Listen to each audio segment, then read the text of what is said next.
9h, 10h, débat et controverse.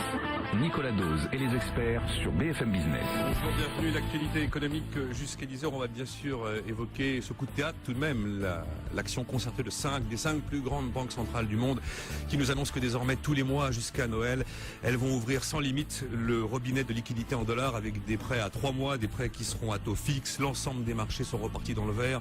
L'action BNPP est sortie des graphes après 15 heures après l'annonce. Elle a pris 22%. Elle finissait en hausse de 13%.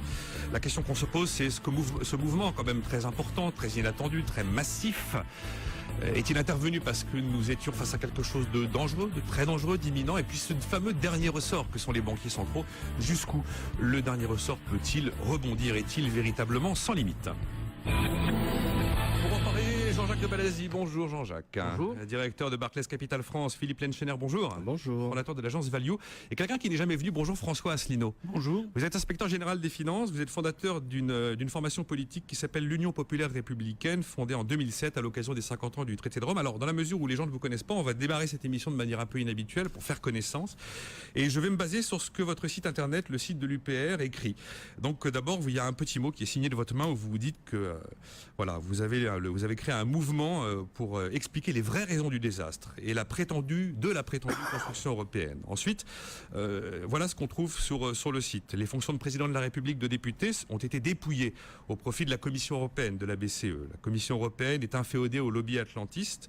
La construction européenne n'est pas du tout une invention française, c'est une politique conçue par l'Amérique.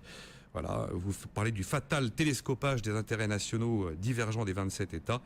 L'objectif du gouvernement américain, transformer la France en un pays sous domination. L'Europe est en train de nous entraîner vers la guerre.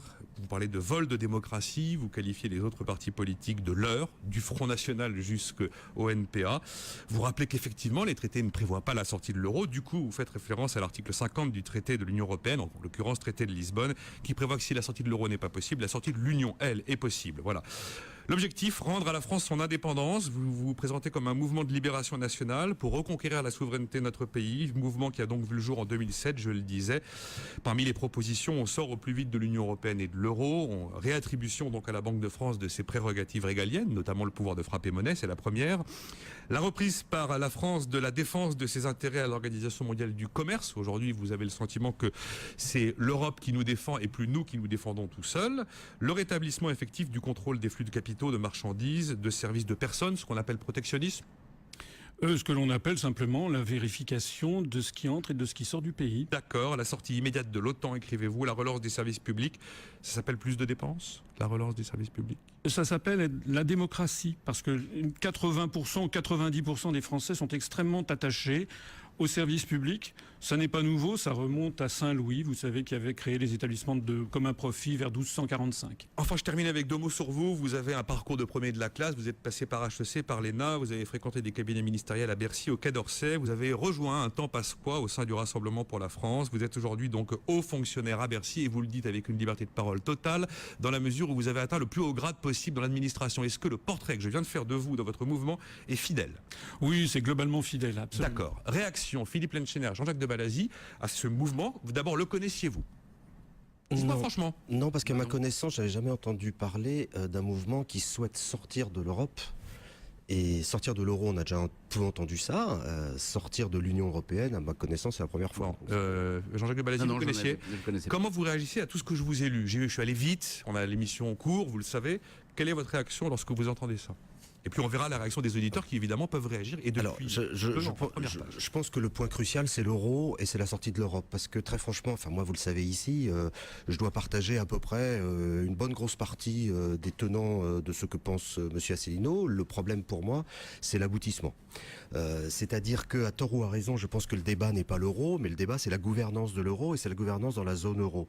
C'est-à-dire que l'euro c'est une monnaie forte qui quand même nous protège des crises européennes. C'est-à-dire que quand 50% des transactions des transactions mondiales se font en euros, il y a quand même un phénomène de confiance fondamentale. Et puis quand à l'intérieur de la zone euro, vous avez 60% des transactions qui se font également en euros, c'est-à-dire que tout ça, c'est à l'abri des attaques, donc c'est merveilleux. Alors c'est vrai que l'euro, ça nous a pas protégé de la crise mondiale. C'est vrai que l'euro, c'est un problème face à la croissance, puisque tous les pays qui sont à l'extérieur croissent mieux et plus. Bien que en ce moment, on pourrait se poser quand même quelques questions sur ce qui se passe à l'extérieur de la zone euro. Le problème pour moi, c'est le problème de la gouvernance. C'est-à-dire qu'en ce moment, qu'est-ce qui se passe? il se passe que n'importe quel pays, pour défendre sa propre compétitivité à l'intérieur de l'euro, faute d'harmonisation, peut faire ce qu'il veut. C'est-à-dire que l'Allemagne, la fameuse pression sur les salaires, on connaît les taux de fiscalité des entreprises qui peuvent être de 33 chez nous et puis de 12,6 chez les Irlandais. Voilà, chez les Irlandais. Donc le débat, pour moi, c'est... L'euro, c'est bien, mais il faut qu'on puisse aller vers un fédéralisme économique. Le mot est lâché. Mais oui, non, moi j'ai aucun problème. Mais il faut qu'on aille vers un fédéralisme économique. Il faut que on arrête de dire que ça va être 3 réunions de Van Rompuy avec deux ministres des affaires économiques qui vont faire qu'on aura une gestion économique de l'euro. Il faut qu'on puisse globaliser les dettes, etc. Il faut que la Banque centrale européenne, économique, eurobonds et tout ça. Voilà, il faut que la Banque centrale européenne puisse prêter à taux zéro aux États, etc. Ok. Jean-Jacques de Balazy, réaction à tout ce que j'ai cité à propos des... Alors je précise que l'UPR aujourd'hui est quand même une formation politique qui politiquement n'existe pas. Vous me disiez que vous aviez un élu local à Perpignan. Cette formation existe au travers des conférences fleuves que tient François Asselineau à travers la France. Calendrier 2011, très impressionnant de conférences publiques. Réaction de Jean-Jacques de Balazy. Non, moi je trouve que toutes les opinions sont légitimes et je trouve que c'est bien d'avoir des gens qui réfléchissent de façon conceptuelle et qui prennent du recul, puisqu'on remonte tout de suite au XIIe siècle. Enfin, donc je trouve mais non, mais si on écoute François Asselineau, les arguments sont... tout est très argumenté chaque fois. Oui, mais absolument. Donc je trouve ça très bien d'ancrer ça dans une réflexion historique et philosophique. Moi, je suis un technicien et ce que je constate de façon pragmatique, c'est qu'on est dans l'euro, qu'il y a eu